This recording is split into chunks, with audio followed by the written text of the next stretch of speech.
Hi, I'm Dr. Mark Charrette, and I'd like to talk to you about the most common injury in the lower extremity, which is the inversion sprain. Well over 1 million people per year in the United States have significant inversion sprains. The motion of inversion is this way, which is sole in. It will stretch and tear fibers in the ligaments that go from the calcaneus to the fibula, the calcaneus to the cuboid, and the talus to the fibula.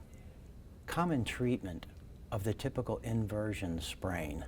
First, the various grades. Grades 1 and 2, which we can take care of.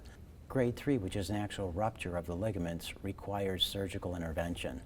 For the grades 1 and 2, the typical Price formula is what is utilized.